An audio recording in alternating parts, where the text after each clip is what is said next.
El primer robot del que tenemos noticia no se fabricó en un laboratorio de Boston, ni en Tokio ni en California.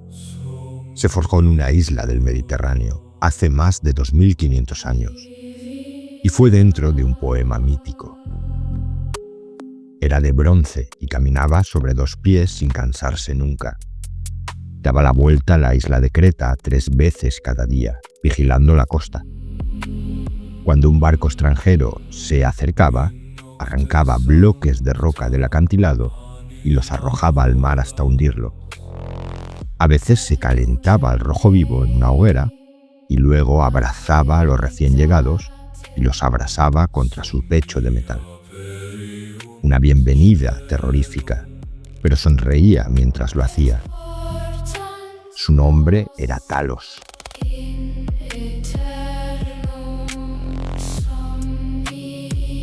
Lo que vamos a ver en el vídeo de hoy es que cuando hoy hablamos de inteligencia artificial, de robots, de máquinas que piensan y de hijos creados que escapan a su creador, estamos hablando de un tema que ya existía antes de que existiera la electricidad. Comenzamos por el mito.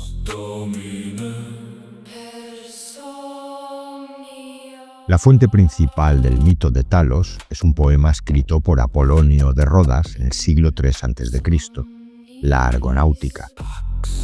Apolonio fue director de la Biblioteca de Alejandría, así que no era un cuentista cualquiera. Estamos ante uno de los hombres más cultos de su época y la ciudad donde se concentraba todo el conocimiento del mundo antiguo. Bien, en el libro cuarto, casi al final, Jasón y los argonautas vuelven de la Cólquida con el vellocino de oro.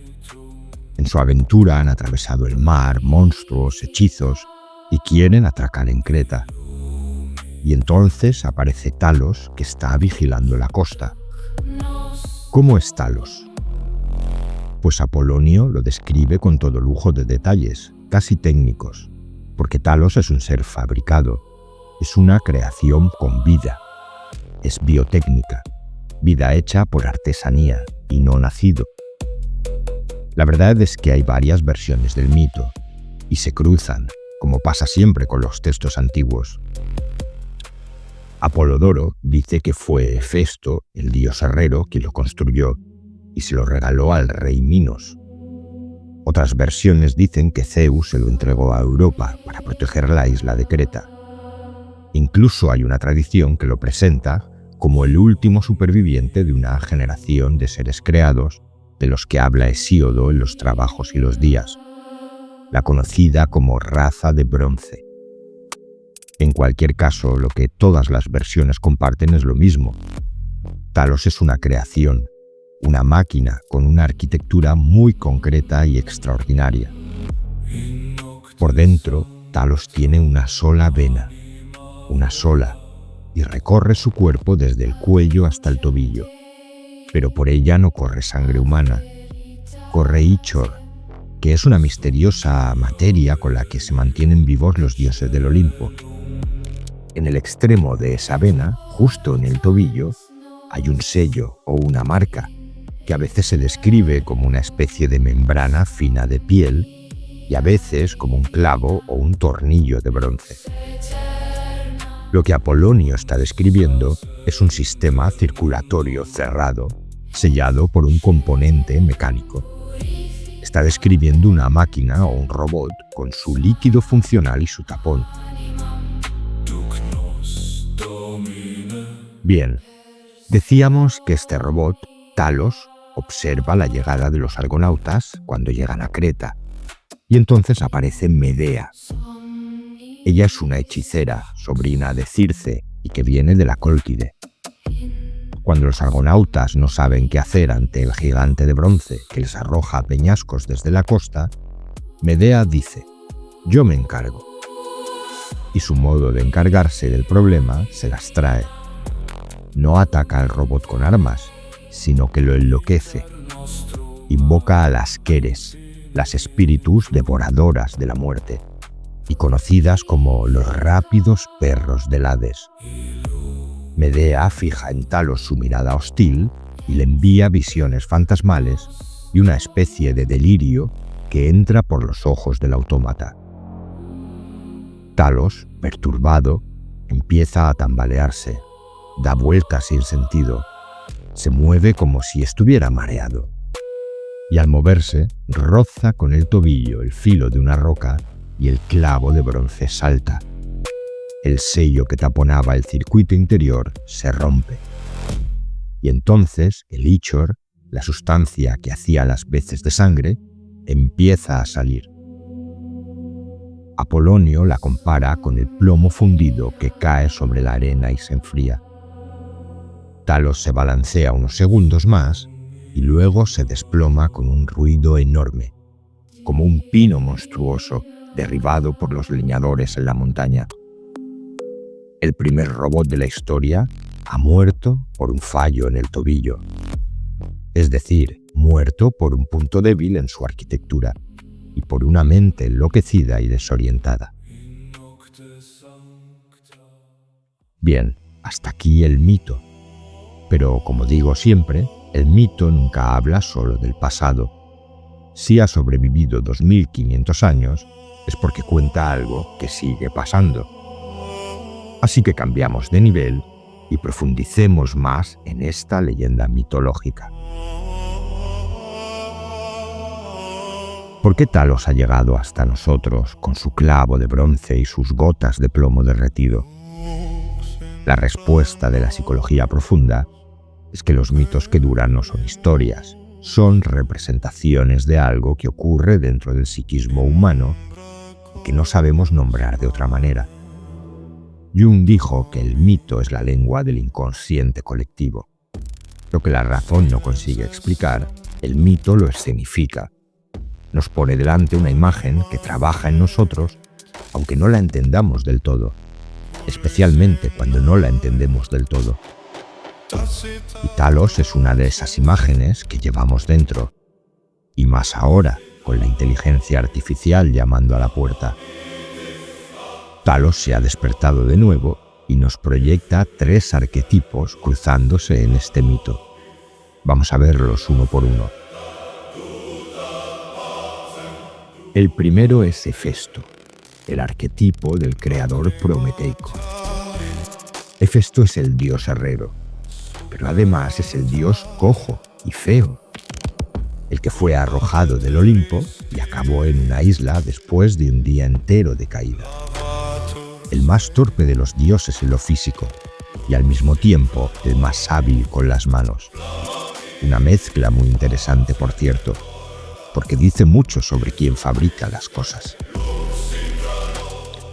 Hefesto no fabrica solo armas o utensilios. Hefesto fabrica vida mecánica y autómatas. Trípodes de oro que se mueven solos por su taller, como cuenta Homero en la Ilíada. Fabrica sirvientas de oro que hablan y razonan. Fabrica perros de oro y plata que vigilan los palacios. Y según la tradición de Hesíodo, también fabrica a Pandora, la primera mujer hecha de barro. Pandora no nace, Pandora es ensamblada. Y fabrica a Talos. La cuestión central aquí no es el material que se usa, sino el verbo. Hecho, no nacido. Bien, Hefesto es el creador que produce vida sin gestarla.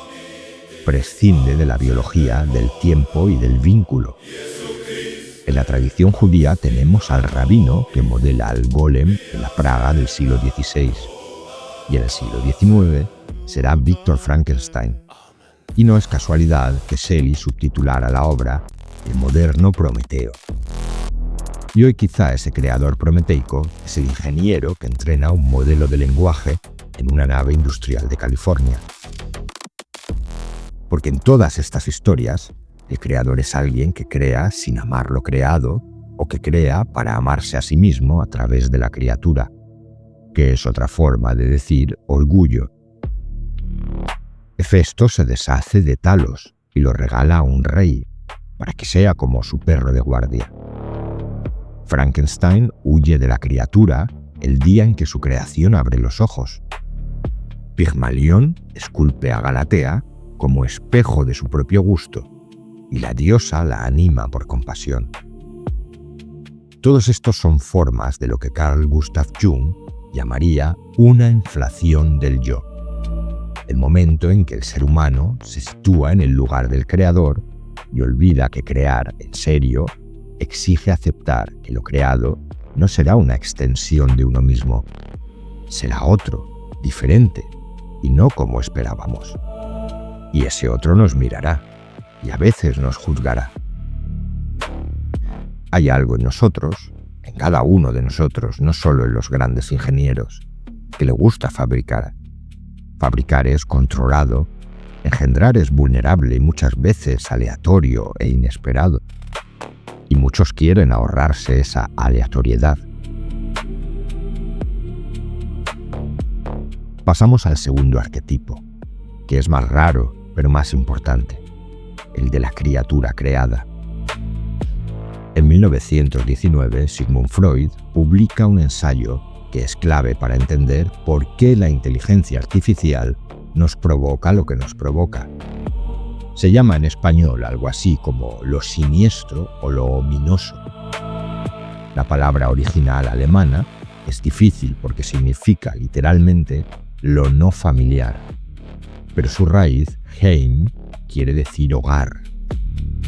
Lo siniestro, por tanto, es lo que ha dejado de ser hogareño, lo que era familiar y de pronto no lo es, o al revés, lo que parece ajeno y en el fondo es familiar, viene de adentro. Freud apoya parte de su ensayo en un pensador anterior, Ernst Jens, que en 1906 decía que lo siniestro aparece especialmente en un caso, cuando dudamos si un objeto que parece vivo está realmente vivo, o si un objeto que parece muerto se mueve solo. Las figuras de cera, los muñecos, los autómatas. El ejemplo principal de Freud es un cuento llamado El hombre de arena, en el que un joven se enamora de Olimpia, una muñeca mecánica que él toma por una mujer real. La historia termina mal, como suele pasar. Bien, al grano. Lo que Freud descubre es que la inquietud que nos provoca un autómata no viene de fuera, viene de dentro. Lo que el autómata nos refleja es algo que no queríamos ver de nosotros mismos. La sospecha de que tal vez nosotros también seamos máquinas, de que la conciencia sea un automatismo, de que la libertad que sentimos sea en parte una ilusión. El robot no nos da miedo porque sea distinto a nosotros, nos da miedo porque se nos parece demasiado.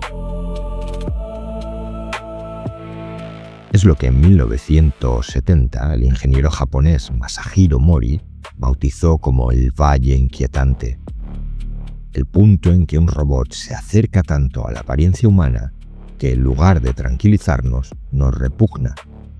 La cercanía produce horror. Talos, en el mito griego, está exactamente ahí. Camina como un hombre, tiene una vena como un hombre, pero está hecho de bronce. Y en el desajuste, vivo pero no vivo, hombre pero no hombre, es donde aparece el efecto siniestro. Este es el corazón de este segundo arquetipo. Cuando proyectamos miedo sobre las máquinas, lo que estamos proyectando es la sombra. En sentido junguiano, esa parte nuestra que no queremos reconocer y que volcamos sobre el otro. La inteligencia artificial es la pantalla más limpia que hemos fabricado nunca para volcar nuestra sombra colectiva. Le atribuimos frialdad, cálculo sin alma, eficiencia, racionalidad sin ética ni compasión. Y nos olvidamos de una cosa pequeña. Esos rasgos no los inventó la IA, los pusimos nosotros. Llevamos siglos siendo así. La IA simplemente lo refleja sin filtros. Por eso nos resulta difícil o insoportable. No porque la máquina sea monstruosa, es porque el espejo es muy fiel. Y queda un tercer arquetipo, que es bastante interesante. El del clavo de bronce y la vena que va del cuello al tobillo. Esa es la única vulnerabilidad. Talos parecía indestructible y casi lo era, Toda su superficie era metal duro, pero había un punto, uno solo, por donde la vida se le podía escapar, y que él mismo seguramente ni veía. Estaba debajo de su tobillo, sellado e invisible, pero era suficiente para matarlo. En el lenguaje de la psicología profunda, es lo que James Hillman, el psicólogo junguiano, llamaba la herida que nos define. Y normalmente no sabemos cuál es, o lo sabemos, pero hacemos como que no. Nadie es invulnerable, ni siquiera Talos, que no es derrotado por un héroe con una espada. Cae porque Medea es más inteligente. Es una mente que conoce su arquitectura interior, su profundidad mejor que él mismo. Y Medea no tiene que forzar nada. Así que pregúntate dónde está tu clavo de bronce y quién o qué puede usarlo para hacerte caer. Bien, los 3 arquetipos están funcionando ahora, en todos nosotros, todo el rato. El creador prometeico, por ejemplo, se ve en un padre que decide y planifica cómo va a ser la vida de su hijo desde antes de que nazca. Le elige el colegio, la profesión, los amigos correctos. Quiere fabricarlo, no acompañarlo en su propio proceso vital individual. Cuando el hijo crece y se sale del molde, el padre no lo reconoce y a veces se rompe la relación, porque el padre nunca vio a un hijo, vio a un Talos. El autómata como sombra se despierta en una conversación que casi todos hemos tenido actualmente. Alguien dice, los algoritmos están deshumanizando todo, no tienen alma, son fríos, calculan sin sentir. Y mientras lo dice, ese alguien ha pasado los últimos meses optimizándose para mostrar una imagen, una máscara, su perfil profesional, sus respuestas adecuadas, sus gustos y su forma de actuar para encajar en el molde. Sacrifica su propia individualidad y se crea artificialmente, se deshumaniza. Y el clavo de bronce se ve, por ejemplo, en alguien que parece tener su vida controlada. Trabajo bueno, casa bonita, vida ordenada. Toda su superficie es metal y escaparate. Pero un comentario muy concreto, hecho por una persona muy concreta o en el momento concreto, puede desmontarlo entero, y ese aparente control desaparece. Y nadie lo entiende, porque desde fuera todo parecía sólido. Su Medea le acaba de tocar en el punto exacto. Ha quitado el tornillo de bronce exacto y todo sale. Estos no son casos extraños, bien lo sabes. Son cotidianos, son arquetipos y son muy humanos. Pese a que este mito habla de un robot, de un ser mecánico, hemos visto que los griegos y muchos antes que ellos, cuando hacían mitología, hablaban de seres humanos. Sabían que el ser humano lleva dentro la pulsión orgullosa de fabricar y crear algo que tarde o temprano terminará reflejando lo propio que no queremos ver. Y sabían que toda vida, la fabricada y la nacida, la de bronce y la de carne, tiene una vulnerabilidad escondida y un tapón que la sella. Pero basta con que alguien lo encuentre para que el plomo fundido se desborde y se desparrame sobre la arena. 1000 años después, en otro extremo de Europa, los nórdicos contaron una historia muy parecida. Un ser perfecto y luminoso, amado por todos los dioses, casi invulnerable. Esa figura se llama Balder y tiene su propio clavo de bronce, esta vez en forma de muérdago. Talos y Balder están separados por miles de kilómetros y miles de años, pero están contando el mismo mito. Y si quieres ver hasta dónde se llega con el mito de Balder, qué nos dice sobre la luz, la inocencia, y sobre eso que parece imposible de herir y sin embargo se hiere, hay un vídeo completo aquí en el canal. Te dejo el enlace al final y en la descripción. Por hoy es suficiente, porque una vez más, el mito nos ha visto antes que nosotros mismos. Gracias.